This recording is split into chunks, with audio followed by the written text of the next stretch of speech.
Hello everyone, welcome to my channel Physics Numericals. Today let's discuss some important formulas of laws of motion which you should know while solving numericals. So let's start. First one is linear momentum. Linear momentum P is equal to mv, where m is mass and v is velocity. Next, force. Force is the rate of change of, we define force as the rate of change of linear momentum. So we can write force F is equal to dp by dt, and also it is equal to ma, where m is mass and a is acceleration, where a is acceleration produced in the body. Now next is impulse. Impulse is equal to force into time, that is F multiplied T.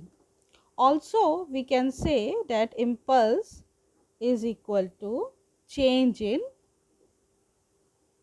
linear momentum. तो हम लोग लिख सकते हैं impulse is equal to m v minus u. यहाँ v है final velocity of the body and u is the initial velocity of the body. So change in linear momentum is also equal to impulse. Next is apparent weight of a person in a lift. अगर कोई आदमी lift में खड़ा है तब उसका wait, apparent weight कितना होगा? If the actual weight, अगर मान लेते हैं उस पर्सन का मास m है, तो actual wait of a person is equal to mg. Then let us consider few cases. Case 1, when the lift is at rest, जब लिफ्ट रेस्ट पर है, उस केस में जो apparent weight होगा, जिसको हम लोग r से रिप्रेजेंट अगर करें तो वो इक्वल होगा एक्चुअल वेट के, दैट इज mg, जब लिफ्ट रेस्ट में है तब. Case 2, when lift is moving uniformly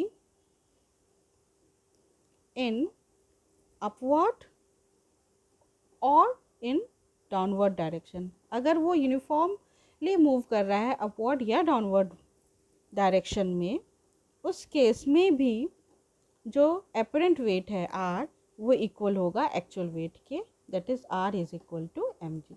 Now case 3, when the lift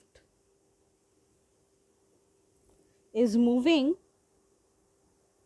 upwards with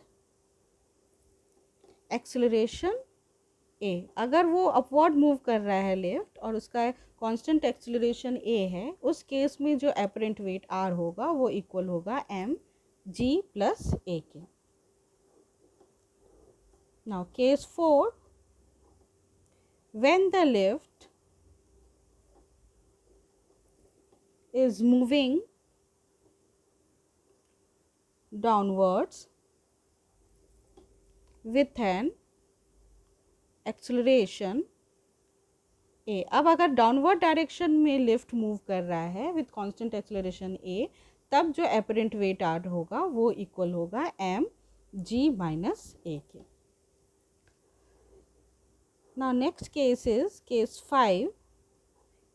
In free fall, अगर फ्री फॉल हो रहा है लिफ्ट का, in free fall of the lift under gravity, in that case we have a equal to g. तो R जो होगा वो equal होगा m g minus g, that is R is equal to 0। We can say that the person, जब lift free fall कर रहा है under gravity, उस केस में जो the person becomes weightless.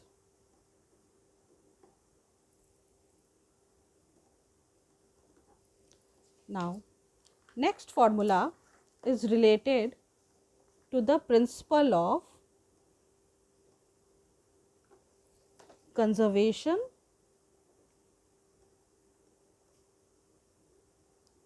of linear momentum.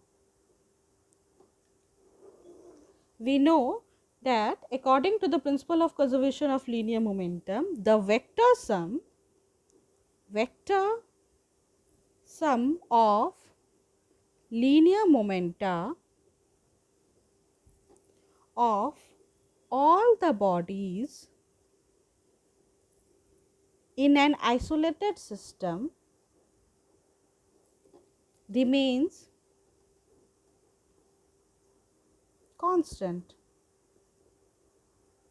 That is, हम लोग लिख सकते हैं कि अगर हम लोग वेक्टर सम निकाले सारे मोमेंटा का, that is m1v1 plus m2v2, और इसी तरह से जितने भी मास है उनका हम लोग उनके लीनियर मोमेंटम का वेक्टर सम निकालें, तो वो कांस्टेंट होना चाहिए, जिसको हम लोग principle of conservation of linear momentum कहते हैं। Now next formula is related to Newton's third law.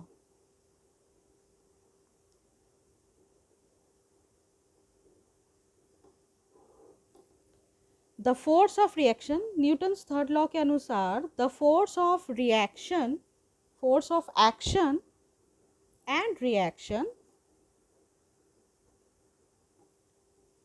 are always equal and opposite. Now, next is rocket propulsion. In case of rocket propulsion, thrust on the rocket, rocket पे जितना thrust होगा वो equal होता है F is equal to minus u d M by D t. यहाँ पे d M by D t क्या है? D M by D t is the mass of burnt gases escaping per second. Per second जितना gases जो burn हो रहे हैं, वो जो निकल रहे हैं, जितना मास ऑफ बर्न गैसेस, उनको हम लोग डी एम बाई डी टी कहते हैं। और यू जो है यहाँ पर वो एग्जॉस्ट स्पीड है, exhaust speed of the burnt gases. So we can find out the thrust on the rocket by this formula, that is minus u dm by dt. Next, velocity of rocket at any time t, किसी time t पे अगर हम लोग को velocity निकालना है rocket का, तो वो इक्वल होता है v is equal to u log e m not by m. यहाँ पर v जो है वो रिप्रेजेंट कर रहा है velocity of rocket and u is the exhaust speed of the burn gases. Next is acceleration of rocket at any instant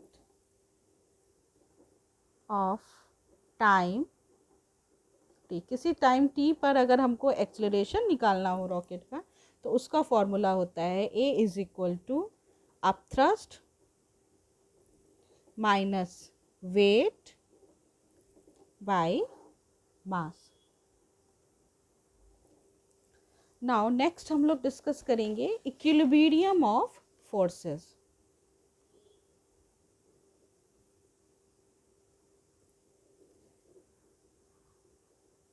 अगर हम लोग को फोर्सेस निकालना है तो हम लोग पहले ड्रॉ करेंगे. We will draw a free body diagram. Free body diagram for each individual body. जो भी सिस्टम में हैं बॉडी उन सब का हम लोग फ्री बॉडी डायग्राम बनाएंगे. And then we will find net force acting on the body and we will equate it to its mass times the acceleration produced. तो हम लोग फ्री बॉडी डायग्राम बना के नेट फोर्स निकालेंगे. पूरे system में जितने इंडिविजुअल बॉडी हैं हर बॉडी का अपना अलग अलग फ्री बॉडी डायग्राम बनाएंगे. फिर उस बॉडी पे जितना भी नेट फोर्स एक्ट हो रहा है उसको इक्वेट करेंगे ma से. और उसके बाद इस तरह से हम लोग को इक्वेशंस ऑफ मोशंस मिलेंगे और हम लोग उसकी मदद से जो भी हम लोग को उसमें निकालना है उस क्वेश्चन में फाइंड करना है वो हम लोग डिराइव कर सकते हैं. So the equations of motion obtained for different bodies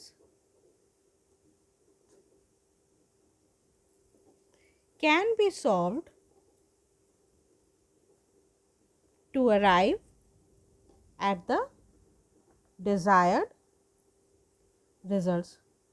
तो इस तरह से हम लोग इक्विलिब्रियम ऑफ फोर्सेस कॉन्सेप्ट को यूज़ करके नेट फोर्स निकाल सकते हैं. उसको ma के बराबर करके इक्वेशंस ऑफ मोशन निकाल सकते हैं and we can find the required results.